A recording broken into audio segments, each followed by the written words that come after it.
Fala, moçadinha, espero que esteja tudo bem com vocês. Vamos dar sequência aí à nossa próxima apostila. Aliás, o que vocês acharam das nossas últimas aulas, pessoal? Entenderam um pouquinho a importância dos chamados recursos naturais para a nossa humanidade, para a nossa sociedade atual? Nós dependemos dos recursos para tudo, pessoal. Nós não podemos achar que o ser humano é a última bolachinha do pacote, né? Nós temos uma grandíssima dependência da natureza, nós somos apenas um componente desse grande organismo chamado Gaia, né, que é o nosso planeta Terra. Nós dependemos e temos que cuidar, porque se não cuidarmos, não teremos, certo? O nosso futuro também depende das nossas ações aqui no presente, correto?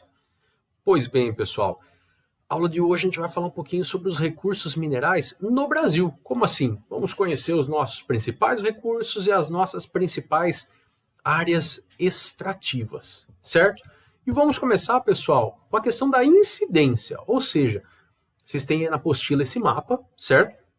Da estrutura geológica da América do Sul e temos as principais jazidas de minérios aqui do Brasil, perfeito? Basicamente, pessoal, se nós recordarmos das aulas da apostila passada, onde nós estudamos a geologia do Brasil, nós vamos perceber o quê?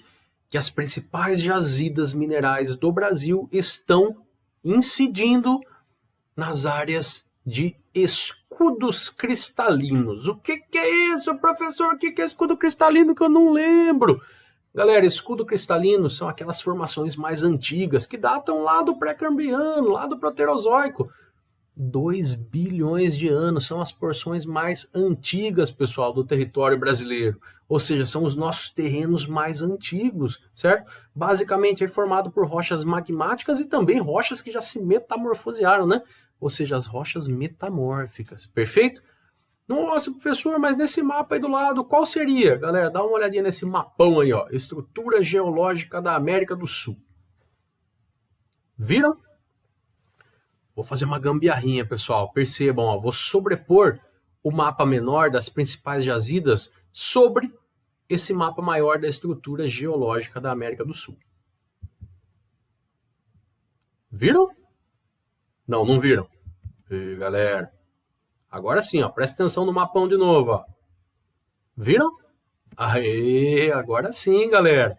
Essa sobreposição nos permite o que, pessoal? Visualizar que os principais recursos minerais do Brasil estão em áreas de incidência de escudos cristalinos, pessoal. Olha ali, ó. Viram? Perceberam aí os destaques que eu estou dando para vocês? Pois bem, pessoal, as principais áreas extrativas do Brasil estão nessas áreas de escudos cristalinos, que são os terrenos mais antigos aí da superfície brasileira. Perfeito? Vamos começar então, pessoal, falando sobre o nosso principal minério. O minério de ferro. Galera, quando nós falamos em minério de ferro, nós estamos falando da principal pauta de exportação mineral do Brasil, tá? O Brasil é um dos maiores produtores mundiais, pessoal, de minério de ferro, tá?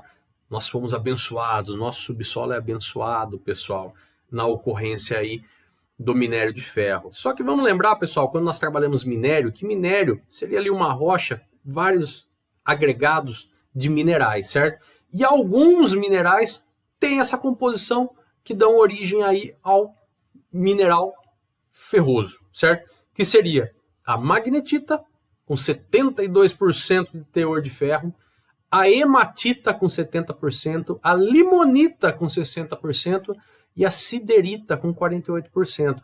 Por que eu destaquei, pessoal, a hematita? Porque no Brasil nós temos uma produção, uma captação, uma extração maior da hematita, que, como vocês estão vendo aí, tem um teor ferroso considerável.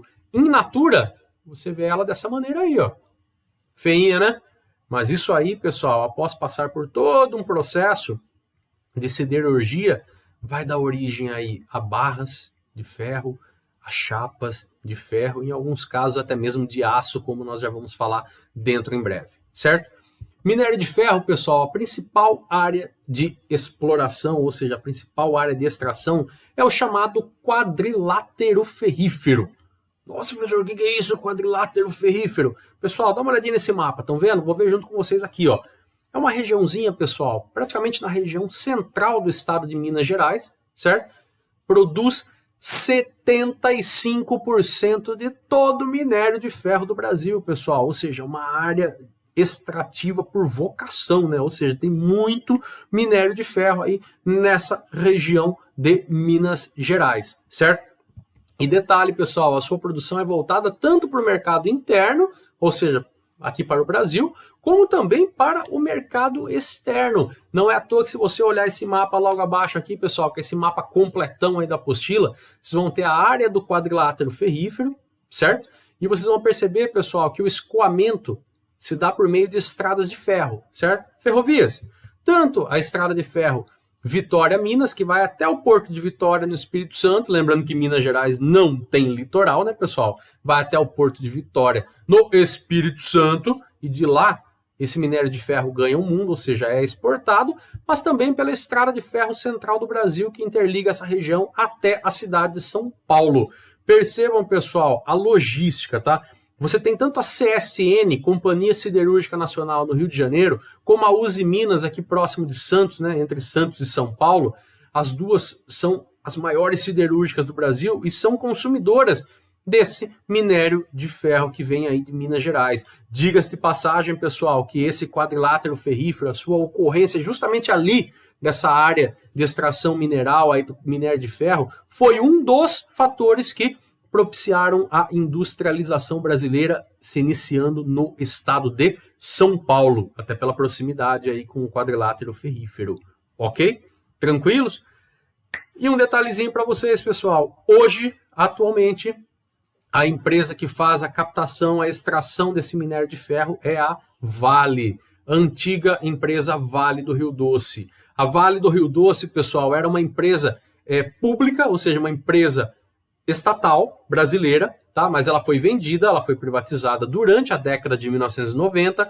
Na década de 2000 mudou o nome de Vale do Rio Doce para Vale, certo? Hoje é uma companhia privada, mas o principal acionista da Vale hoje é um fundo, pessoal, formado ali por valores do Bradesco, do Banco do Brasil, da Caixa Econômica. Ou seja, pessoal, você tem ainda, em tese, o governo brasileiro com uma grande participação nas ações da Vale do Rio Doce. Mas, para efeito legal, é uma empresa privada, certo? Não é uma empresa pública, ok? Tranquilos? Ainda falando de minério de ferro, pessoal, destaque também para a Serra dos Carajás, lá no estado do Pará. Nesse mapa, pessoal, que vocês estão vendo, a Serra dos Carajás fica nessa região mais escura, que o mapa está indicando como sendo aí jazidas minerais, certo? Só que o governo brasileiro, pessoal, na década de 70 ainda, década de 60, 70, governo militar, nós tivemos a instituição do chamado Projeto Grande Carajás. Aí sim você tem essa área amarela no mapa aí maior, certo? Que pega aí tanto uma parte do estado do Pará, quanto também uma parte do estado do Maranhão, certo? É só o maior projeto mineral do Brasil, pessoal. Só, tá? Por quê? Porque além do minério de ferro, também tem manganês, também tem bauxita, que a gente já vai falar daqui a pouquinho, certo?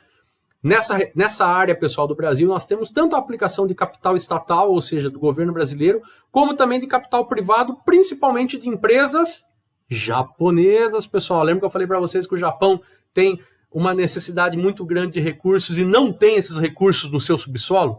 Pois é. Para viabilizar, pessoal, o chamado Projeto Grande Carajás, 3 grandes obras foram realizadas, tá? Primeiro, a usina hidrelétrica de Tucuruí, que eu mostrei para vocês aí, ó. Estão vendo aí no mapa aí? Dá uma olhadinha aí, ó. Certo? Também a estrada de ferros Carajá-Itaqui, ou seja, a estrada de ferro Carajás-Itaqui, pessoal, interliga a área produtora até o porto de Itaqui, em São Luís, no Maranhão. São 900 quilômetros de estrada de ferro. E também o porto de Itaqui, pessoal, que não havia estrutura alguma para exportação desses minérios e foi feito um grande complexo portuário para exportar esse minério de ferro, certo?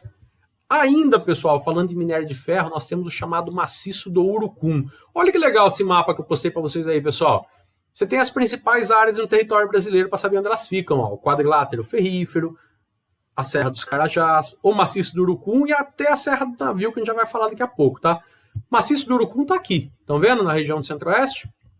Pois bem, pessoal, Eis a localização mais exata, tá? No estado do Mato Grosso do Sul. Só que essa área foi desativada, pessoal. Era uma área de extração tanto de minério de ferro como de manganês, mas a relação custo-benefício não estava compensando. Por quê? Porque o passivo ambiental é muito grande numa atividade de extração mineral, como nós já vimos. E o Mato Grosso do Sul, pessoal, é onde nós temos o Pantanal, pessoal, uma parte do Pantanal mato-grossense, tá? Então essa área foi desativada, ok? Mais uma aí, galera. Vamos falar agora do manganês, tá? O manganês, pessoal, ele é um recurso que serve para dar liga, ou seja, o metal é de liga, né? Você junta o minério de ferro mais o manganês, nós temos uma liga muito mais resistente chamada aço, certo?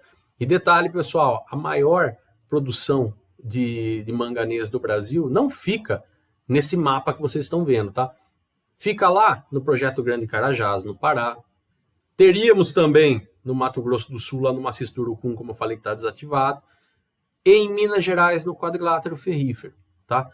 Esse mapa que vocês estão vendo da Serra do Navio, pessoal, está sendo dado esse destaque porque ela é a quarta maior área de produção do Brasil, tá? Quarta. Só que é onde você tem o manganês sendo produzido unicamente, sem outros minérios, tá? Sem outros minerais. Então, o destaque nessa área é a produção unicamente do manganês, certo? Que acaba sendo despachado aí pelo Porto de Santana, que fica nas imediações de Macapá. Detalhe, pessoal, quem comanda essa extração mineral e essa logística de envio para outros países é a ICOME, Indústria e Comércio de Minérios, tá? Sociedade Anônima. Formada basicamente pela Bethlehem Steel dos Estados Unidos, mais o Grupo Antunes brasileiro.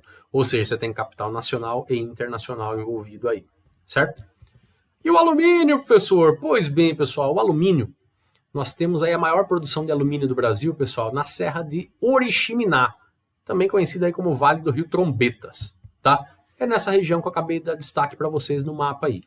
É uma das maiores produções mundiais, pessoal, de bauxita, tá? Ou seja, alumínio, tá? Sendo que as duas maiores jazidas brasileiras, uma está aí, como vocês estão vendo, em Oriximiná, e a outra, pessoal, está mais próxima de nós, aqui na região de Poços de Caldas, aqui no estado de Minas Gerais, quase adentrando no estado de São Paulo, tá? Só que a maior produção é essa que vocês estão vendo aí, certo? Organizada pela Mineração do Rio Norte, é o nome da empresa, tá, pessoal? Uma empresa de capital misto, ou seja, tem dinheiro público, tem dinheiro privado, tá? Você tem como maiores acionistas aí a Vale, que eu acabei de falar para vocês agora, e a Alumínio do Canadá, Alcan, certo? E essa empresa, pessoal, de mineração é que cuida de toda a logística de dois projetos importantes que nós temos nessa região. Prestem muita atenção no mapa agora, pessoal. O primeiro é o projeto Albras, que fica em Belém do Pará. O outro é o projeto Alumar, que fica em São Luís do Maranhão. Esses dois projetos têm por objetivo a produção de alumínio, pessoal, utilizando a bauxita produzida aí em Oriximiná, certo? No caso de Belém do Pará, onde nós temos o projeto Albras, você tem a Vale, novamente, mais a Nippon Amazon Aluminium Company, uma empresa japonesa. Enquanto que no projeto Alumar, em São Luís, nós temos aí duas empresas de fora, né? A Aluminium Association, a Alcoa, que é canadense, e a Billington Shell Metals, que é da Inglaterra. Certo, pessoal? Então você tem o capital de fora aí tomando muito conta aí dos nossos recursos naturais, minerais, tá, pessoal? Lembra que eu falei para vocês que você ter o recurso não significa usufruir dele? Pois é. Salmarinho, pessoal, você errou a aula em aula de culinária. Não, pessoal, o salmarinho também é um recurso importantíssimo na pauta de exportações do Brasil, tá? É um mineral não metálico, atende tanto o nosso mercado interno quanto o mercado externo. E detalhe, pessoal, o maior produtor do Brasil é o estado do Rio Grande do Norte. Dá uma olhadinha no mapa aí, ó, onde fica o estado do Rio Grande do Norte, tá? Dá uma olhadinha na pontinha do Nordeste ali, né? E dentro aí do estado do Rio Grande do Norte, você tem nas porções litorâneas as chamadas zonas salineiras, né, pessoal? Pô, mas o que favorece tanto o Rio Grande do Norte assim, pessoal? Primeiro, não é só o Rio Grande do Norte que produz, tá, pessoal? Outros estados litorâneos também produzem. É que no Rio Grande do Norte, nós temos a combinação de 4 fatores aí favoráveis, tá, pessoal? Então a produção aumenta bastante. Primeiro, muito calor, cara, temperatura elevada. É uma das regiões do Brasil mais próximas aí da linha do Equador. É uma região, pessoal, onde nós temos a circulação dos ventos alísios. Nós vamos falar muito desses ventos alísios na próxima apostila, tá? Muita ventania, você tem uma evaporação mais rápida. Topografia plana, pessoal, então dá para fazer aquela área de decantação ali, evaporação da água, que seria o que nós chamamos aí de salineiras, tá? E também a questão do regime das marés, né, pessoal? Então tem época aí, tem horas do dia que a água, o nível do mar está um pouquinho mais alto, depois ele recua. Só que na hora que ele recua, fica muitas vezes aquela camada de sal mediante ali o seu recuo e posterior evaporação, certo? Então, esses 4 fatores favorecem muito a produção de sal marinho no Rio Grande do Norte. Para quem não viu uma área de produção de sal, aí está uma foto, montanhas de sal, certo, pessoal? Ok? Já pararam para pensar de onde vem a palavra salário, pessoal? Parece que não tem nada a ver com a aula, né? Mas fica aí para vocês pensarem, para vocês pesquisarem depois a origem da palavra salário, tá? Pesquisem depois aí. Pois bem, galera, outros minerais importantes, como eu falei para vocês, eu faço muita questão de espacializar, pessoal. O objeto de estudo da geografia é o espaço, então nada melhor do que saber onde as coisas acontecem, né, e por que acontecem, certo? E se possível, até quando acontecem, a gente usa da história para saber isso, tá? Vamos pensar aqui, pessoal, e conhecer a incidência de outros minerais importantes no nosso território, a começar com o ouro. Galera, hoje nós não temos uma incidência tão grande de ouro como já tivemos aí há séculos atrás, tá? Mas ainda hoje ele pode ser encontrado na Serra Pelada, lá no Pará, veja no mapa que eu estou colocando a localização, junto ao Rio Madeira, no estado aí de Rondônia, e também no estado de Roraima. Só que detalhe, pessoal, nesse último que eu coloquei no estado de Roraima, fica no meio de uma reserva Yanomami, no meio de uma reserva indígena. Então vocês imaginem aí a incidência de ouro no meio de uma reserva indígena. Sim, conflitos pela terra, acertaram. Mais um mineral importante, galera, o chumbo. O chumbo, pessoal, vai ser encontrado, vai ter as suas áreas de ocorrência em Macaúbas, na Bahia, tá? E Adrianópolis, no Paraná. Detalhe, pessoal, na apostila está escrito que Adrianópolis é no Pará, não é, tá? Adrianópolis fica próximo ao litoral aqui do Paraná, certo? Tanto é que em Adrianópolis, além de ter ocorrência do chumbo, também nós vemos a ocorrência de pequenas manchas de prata, certo? Só que detalhe, pessoal, o Brasil é importador de chumbo, tá? Ele não produz tudo que ele precisa. Mais um, o cobre. Galera, o cobre tem área de incidência em Caraíbas, na Bahia, em Caçapava do Sul e Camaquã, no Rio Grande do Sul, e o Brasil também é importador, não produz tudo que precisa, tá? Lembrando que aqui na América do Sul, quando nós falamos de cobre, o rei do cobre, pessoal, é o Chile, tá? País vizinho nosso aí, tá? Perfeito. Níquel. Galera, níquel vai ocorrer em uma área importante, para falar a verdade, tá? É uma região bem no centro-oeste do Brasil, que inclusive fica no município de Niquelândia. Vocês já devem saber de onde que veio esse nome, né, pessoal? Níquel, Niquelândia, esse no estado ali de Goiás, praticamente ali ao norte do Distrito Federal, tá? E o Brasil também é importador do níquel. Ok, pessoal? Tranquilos? Moçada, eu sei que a aula foi um pouquinho mais longa, só que nós aproveitamos para falar sobre todos esses minerais importantes aí e a sua incidência no território brasileiro.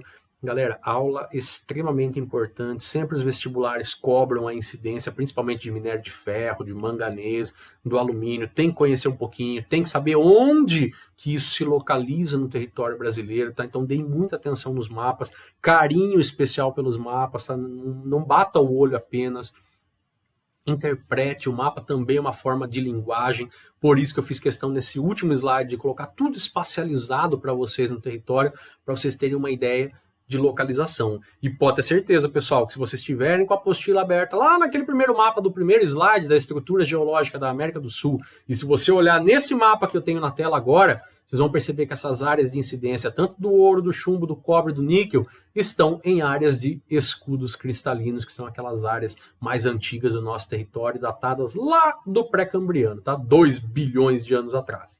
Beleza? Tranquilos? Estou à disposição de vocês. Fiquem à vontade para me perguntar o que precisar, pessoal. E Próxima aula a gente dá sequência a esse assunto aí que para nós é muito importante e muito interessante, ok? Abração para vocês, galera.